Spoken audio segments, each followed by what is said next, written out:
একদিন রোজার একদিন আমি প্রোডাক্ট নিয়ে মার্কেটিং এ বের হলাম। সারাদিন প্রচুর মার্কেটিং করছি, সেদিন অনেক গরম ছিল, সবকিছু মিলায় মানে প্রচুর তৃষ্ণার্ত ছিলাম। সারাদিন মিলায় একটা প্রোডাক্ট আমি সেল করতে পারিনি, তো খুব খারাপ লাগতেছিল।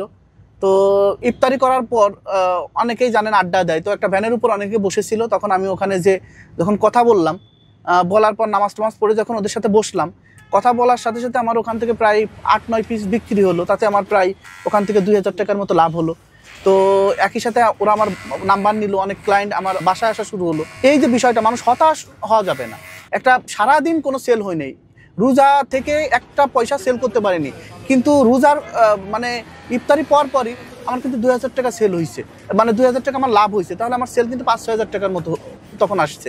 এই যে বিষয়টা, মানে হতাশ না হয়, আল্লাহর উপর বিশ্বাস রাখলে, নিজের উপর কনফিডেন্স রাখলে, ধৈর্য ধরলে অবশ্যই একটা সময় আসবে, কিন্তু সেই পর্যন্ত আপনার টিকে থাকতে হবে। একটা সময় এই যে মিরপুর 10, এই যে 2 নাম্বার 10 নাম্বার, এই যে রাস্তার পাশে, এইখানে কিন্তু এক সময় প্রোডাক্ট দিতাম আমি। মানে এইখানে প্রোডাক্টগুলা এরাই সেল করতো। আমি এক সময় এখানে মিনিমাম 20টা দোকানে আমি প্রোডাক্ট দিতাম। মাঝে মাঝে এখানে আসি, মাঝে মাঝে আমার সেই স্মৃতিচারণ করতে। তো এখানে যখন এসে আমি দেখতে পাই যে এখনো অনেকে করতেছে, আমি অনেককে সাজেশন দেই যে এইভাবে করলে আরো ভালো কিছু করতে পারবেন। তো আমার খুব মানে স্মৃতিকাতর হয়ে পড়ি, কারণ এই অঞ্চলটা একদম মানে এতটাই পরিচিত। কারণ একটা সময় প্রতিদিন সকাল দুপুর বিকাল নাই এই রোডটা দিয়েই আমি 3 থেকে 5 বার চলাফেরা করতাম। ওইখানে যখন ছিলাম আমি হাতে নিয়ে প্রোডাক্ট নিয়ে ঘুরতাম, আমি অনেক জায়গায় নিজে নিয়ে দেখাইতাম, নিজে মার্কেটিং করতাম। তো আমার থেকে যদি ওই লেভেলের মানুষ হইতো, তখন কিন্তু আমার কাছ থেকে দেখতে চাইতো না। তো এই লেভেলের সাথে যেহেতু আমার একটা সম্পৃক্ততা ছিল, আমি এদের সাথে আমার কিন্তু সহজে মিশতে পারতাম, মানে মার্কেটিং শুরু করতে পারতাম। তো আমি কিন্তু এখানে মার্কেটিং করে আমি খুব সহজেই এদের মন জয় করতে পারছি। কারণ আমি যদি গুলশান বনানী এরিয়ায় যাইতাম, আমি ওইসব শোরুমে ওই সময়ের অবস্থায় আমি ওদেরকে প্রোডাক্ট মার্কেটিং দেখাইতেই পারতাম না। 14,000 টাকাতে যখন শুরু করি ব্যবসাটা স্টুডেন্ট লাইফে 2010 সালে, তখন থেকে তো এটা কল্পনা করিনি যে আজকে এই পর্যায়ে আসবো। তবে হ্যাঁ, ভিতরে জিদ ছিল, ভিতরে স্বপ্ন ছিল যে বড় কিছু করব। বড় কিছু করার সাথে সাথে আজকে যেমন আমার নিজের 11টা ফ্যাক্টরি, এই যে তার ভিতরে একটা দেখেন কেবললেস ফ্যাক্টরি। একই সাথে এই যে আমাদের ফ্যাক্টরিগুলো, এখানে কিন্তু এক একটা প্রত্যেকটা ফ্যাক্টরিতে কয়েকশো মানে মানুষ জব করে, এবং এদের সাথে কয়েকশো মানুষের কিন্তু কর্মসংস্থান আছে। একটা ব্যবসা করলে কিন্তু আমার মাধ্যমে কিন্তু হাজার হাজার মানুষ কর্মসংস্থান হচ্ছে। আমি এক জায়গায় হয়তো চাকরি করতাম, কিন্তু আমি একা ব্যবসা করতে আসছি, এখানে আমার মাধ্যমে লক্ষ লক্ষ মানুষ চাকরি করতেছে।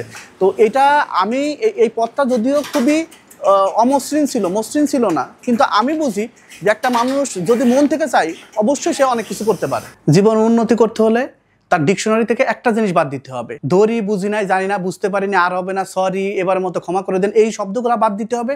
আর একটা জিনিস ইন করতে হবে, সেটা হচ্ছে পারবো না, পারি না, আমার দ্বারা সম্ভব না, এই কথাগুলো কখনো বলা যাবে না। পারবো, পারি এবং 100% পারবো, এই জিদগুলা নিয়ে কাজ করেন। এবং এই ধরি, মনে করি, বুঝি নাই, সরি, এইসব শব্দ ডিকশনারি থেকে বাদ দেন। আপনি 100% ইনশাল্লাহ সফল হবেন। যারা সফল তারা কিন্তু একটু ডিফারেন্টভাবে সব কিছু ভাবে। তারা কিন্তু অন্যদের কথা শুনে না, তারা কিন্তু পিছনের কথা ভাবে না।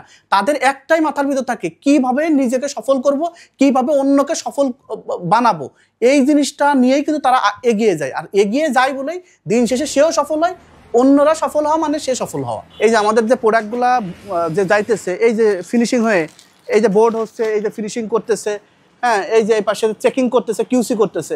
কিউসি হওয়ার পরে ফিনিশিং যাবে, ওই যে সুতা কাটতেছে, সুতা যেগুলো সুতা আছে, এরপর আয়রন হবে, তারপর ওই যে আয়রন হচ্ছে ওই পাশে, হ্যাঁ, ব্যাকন টেবিলে কিন্তু একদম ফিনিশিং হচ্ছে সর্বোচ্চ কোয়ালিটি। তো এই যে এখানে আয়রন হওয়ার পর এই যে এখানে ফিনিশিং এ আসতেছে, এখানে হ্যান্ডটেক লাগতেছে, প্রাইজ স্টিকার, এবং একই সাথে ওই যে প্যাকেটিং হয়ে প্রোডাক্ট ওই যে বক্সে যাইতেছে, প্যাকেট হচ্ছে এইভাবে প্রতিটা প্রোডাক্ট এই যে বক্স হয়ে যাইতেছে।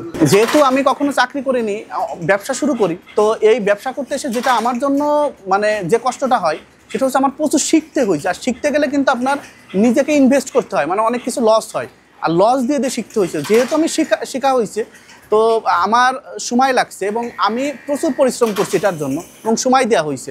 আমার জীবনে একদিনও চাকরি না করলে, ব্যবসার জগৎটা তো আসলে একটা ভিন্ন, কিন্তু আমাদের ব্যাকগ্রাউন্ড মানে আমাদের পরিবার কিন্তু সব ব্যবসায়ী। হ্যাঁ, বাবা যদি আর্মি ছিলেন, কিন্তু আমাদের দাদা বা বাবাও একসময় ব্যবসা করছে, আমাদের পরিবার ব্যবসায়ী। প্রত্যেকটা মানুষের একটা স্বপ্ন থাকে। ব্লু ড্রিমও কিন্তু একটা মানে নামটাও যেমন তার এর সাথে কাজের সাথে কিন্তু সম্পৃক্ততা অনেক বেশি, তেমনি আমি কিন্তু স্বপ্ন নিয়ে কাজ করি। প্রতিটা মানুষের একটা স্বপ্ন থাকে, তার একটা শোরুম হোক, তার সে ওই অঞ্চলে ভালো কিছু করুক, কিন্তু হয়তো সামর্থ্যের জন্য পারে না। আমাদের দেশের যে মার্কেটটা, এই মার্কেটটা কিন্তু অনেক বড়, প্রায় 7,000 কোটি টাকার একটা মার্কেট, কিন্তু আমাদের এখানে অবদান কি? আমরা তো সম্পূর্ণ এক্সপোর্ট করতেছি সবাই।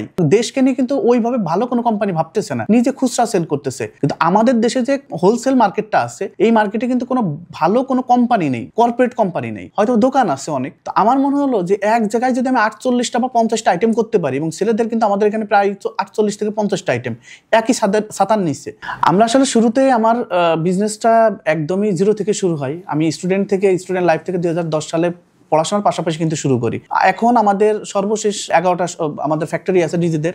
সর্বশেষ একটা বিল্ডিং, আমি 8তলা বিল্ডিং, নিজস্ব বিল্ডিং উদ্বোধন হয়েছে, ওখানে 5টা ফ্যাক্টরি চালু হয়েছে। মানে এখানে যে 48টা আইটেম, তার জন্য আলাদা আলাদা ফ্লোর, আলাদা আলাদা স্টোর, আলাদা প্রতিটা স্টোরে আলাদা আলাদা প্রোডাক্ট। এই যে সবাই আলাদা আলাদা সার্ভিস দিচ্ছে, এর জন্য আলাদা সেলসম্যান আছে, আলাদা কল সেন্টার আছে, আলাদা ম্যানেজমেন্ট আছে, আলাদা মানে এই যে সব 22টা ডিপার্টমেন্ট, আলাদা আইটি আছে, আলাদা গ্রাফিক্স ডিজাইন আছে, আলাদা মিডিয়া টিম আছে, সকল ডিপার্টমেন্ট মিলাই কিন্তু কোম্পানিটা চলছে।